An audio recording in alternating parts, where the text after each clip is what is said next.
got something I gotta show you. Alrighty. This has been cooking for a while.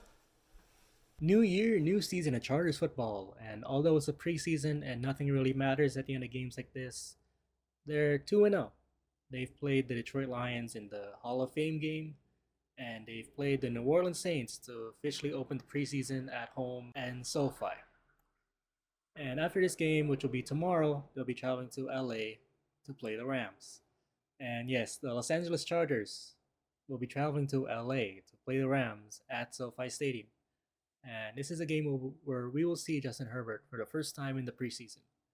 Uh, because of that, it's heavily implied that all the starters will play because Keenan Allen also mentioned that he will be playing. And so it was a little bit hard to make a jersey swap of Allen and the Chargers jersey, so leave that to you.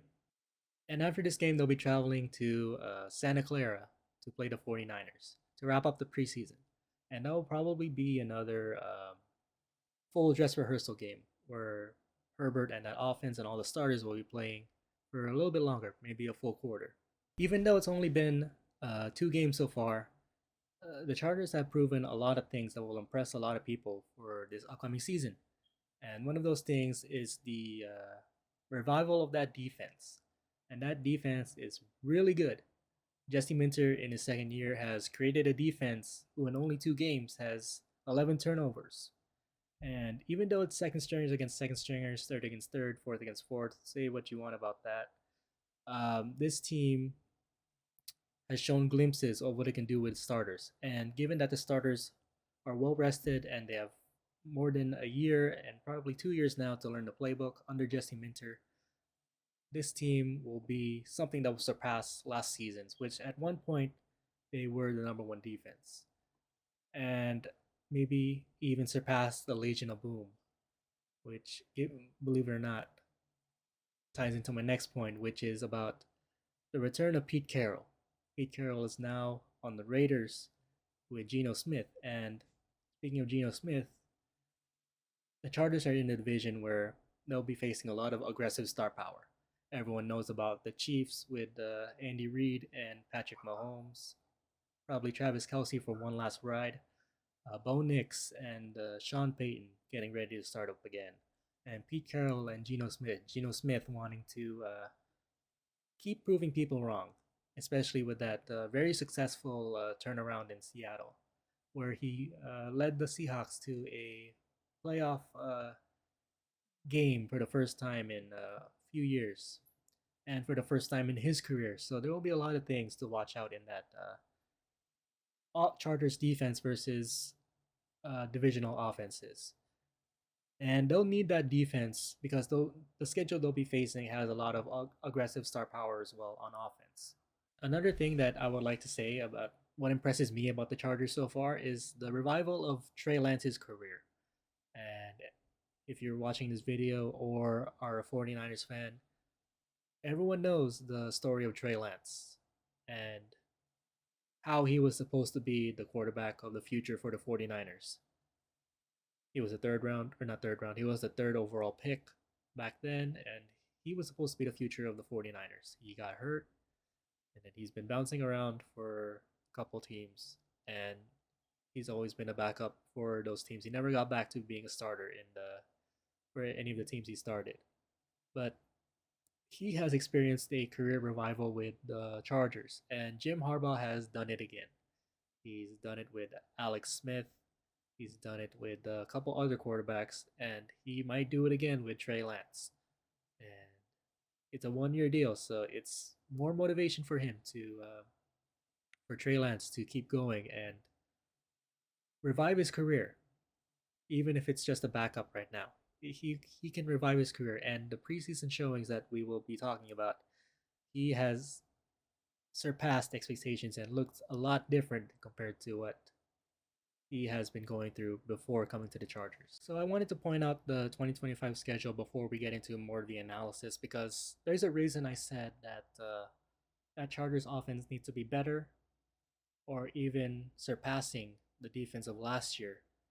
Because look at this schedule. The first 3 weeks are back to back to back divisional opponents. The Chiefs, everyone knows Harrison Butker, Patrick Mahomes, Travis Kelsey, that running back duo, and of course the mastermind Andy Reid. If you can limit the Chiefs in getting into field goal range, because Harrison Butker can kick it pretty far. If you can get them outside of field goal range, that has a chance to finally beat the Chiefs. And in the Raiders, it doesn't. We won't have to wait long for Pete Carroll and Jim Harbaugh to revive their rivalry. And of course, Geno Smith. I told you guys that Geno Smith, he still has things to prove. And with him being pissed off that Seattle let him go, this will be a very furious game for the Raiders. And the Broncos, Sean Payton versus Jim Harbaugh yet again. And then no longer Russell Wilson, but rather Bo Nix. This will be a game to watch. The Broncos at home. Or at SoFi, rather. And then the Giants. Who knows who will come out to play for this game? Russell Wilson or Jameis Winston or that Jackson Dart. Whoever will come out to play this game right here will be a challenge for the Chargers. The Commanders. This will be also a game to watch because who knows that what state the Chargers will be in, because the Commanders, they lit up the Detroit Lions in that playoff game. And that team had a really good defense too. So watch out for this. The Chargers got blown out by the Buccaneers last year. So watch out for this game. And then the Dolphins. They have the ability to set fire to your team. Remember 62-7. And the Colts, who knows what could happen here. The Vikings, Thursday night football. This will be a very tough game for the Chargers, coming off 4 days of rest from the Colts to the Vikings. Luckily, it's at home, but this will be a very tough game. They can light up your offense too. And then the Titans. Tough game last time with the Chargers, but probably doable. And then the Steelers. Aaron Rodgers, you cannot doubt him, even at 40 years old. He had that very terrible outing against the Jets. That he might have something there, especially with DK Metcalf coming in.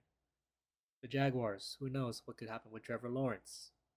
Trevor Lawrence has can light up your team too, but you need some backup there. If you can suppress his backup, you can win against him. And then the late bye, week 12. And then back to the Raiders, this time at home. Nothing else to be said here. And then probably the biggest matchup of all, the Philadelphia Eagles, the defending champions on Monday Night Football. Everyone will be watching this game. And this will be a game for the ages. Can the Chargers defense hold up against that elite offensive line of the Eagles, the one that made them win the Super Bowl? If they can win against this, they have authority and the attention of the entire league. And then back to the Chiefs, this time at Arrowhead. And if the Chargers can win against the Eagles, they have the confidence to go into Arrowhead and play the Chiefs to the very end. And then the Cowboys, Dak Prescott, whatever turmoil is happening in there, they can win if they would stick to their game plan. And then the Texans, a rematch of the wild card game where the Chargers underestimated the Texans as the wild card. And then wrap it up against the Broncos. So just to recap the game, I don't want to get too much into it because everyone has probably already seen it, and I'm already over the time I want to make this video. The score is 34-7. There are 5 turnovers in this game, all by Detroit. 1 on special teams, 3 interceptions, and 1 fumble on defense. The defense has been read perfectly, or the defense has perfectly read the Detroit offense, especially Kyle Allen. 1 undercut by Nico Reed, almost took it to the house, and then Tony Jefferson, who jumped into to intercept the pass in the end zone.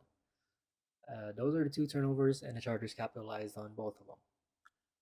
And then that first play of the game, the fumble on special teams. The Chargers have capitalized on that. Trey Lance throws in a touchdown to Will Dissly.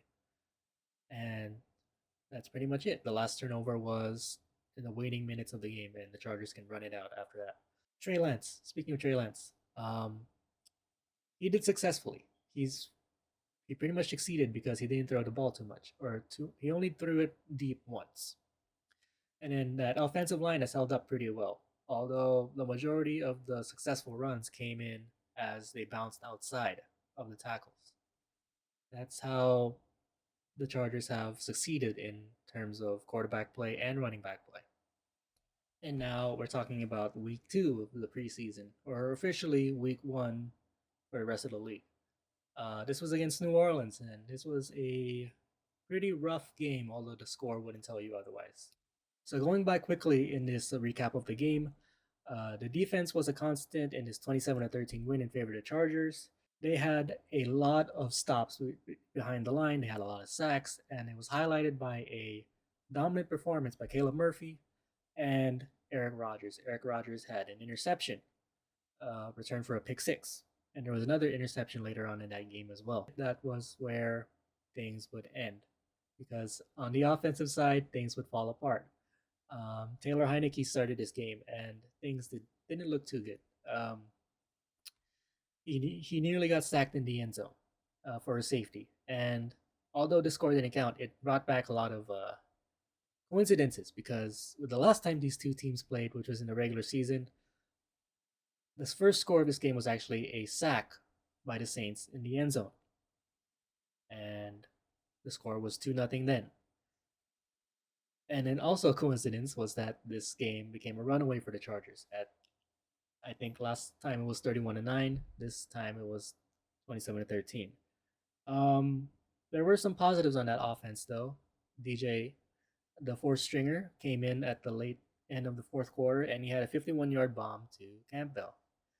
And Rocket Sanders got himself going. He got a touchdown at the end of the quarter. And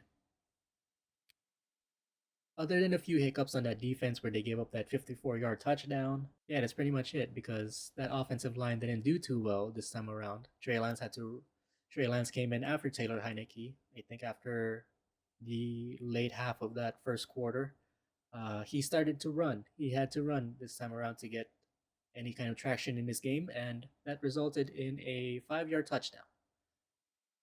Other than this game, that's pretty much it. There were injuries in this game.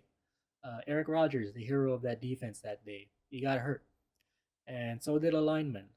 Um, we don't. I didn't research any of the status of those two players, but maybe they will be shown in that game against the Rams. Maybe not because it's the preseason and they are trying to save themselves for um, potentially against the 49ers or just for the regular season. So I'm just going to talk about the remaining two games of the preseason for the Chargers between the Rams and the 49ers. The Rams are tomorrow, and I'm no betting expert, but I'm going to tell you that place your money on LA winning. In all seriousness, the Chargers, we're going to see them firsthand because it's going to be starters versus starters, at least for a couple series. Justin Herbert versus Matthew Stafford, I think. I don't know who's starting for the Rams, but we're going to see starters firsthand. We're going to see if that defense really holds up or that offensive line gets together for at least some better runs or more consistency in this game. And then after that, we're going to see Trey Lance again, and then maybe Taylor Heineke again, and then more than likely DJ. So that's going to be it. If the Chargers can establish the run against the Rams, they will win that game. My prediction of the score, going to be a close one. Cameron Dicker will probably kick the game winner for that one. And for the 49ers, probably a longer game for Justin Herbert. 49ers are more defense oriented, obviously, with Kyle Shanahan there. Again, it's going to be a close game. I'm pretty sure it's going to be 30-24. That's going to be a close game. And the Chargers will lose that one, I'm pretty sure. But optimistically, think about the Chargers. So maybe Chargers sweep the preseason. Does it give them any benefits? No, but at least it's a good start to the season.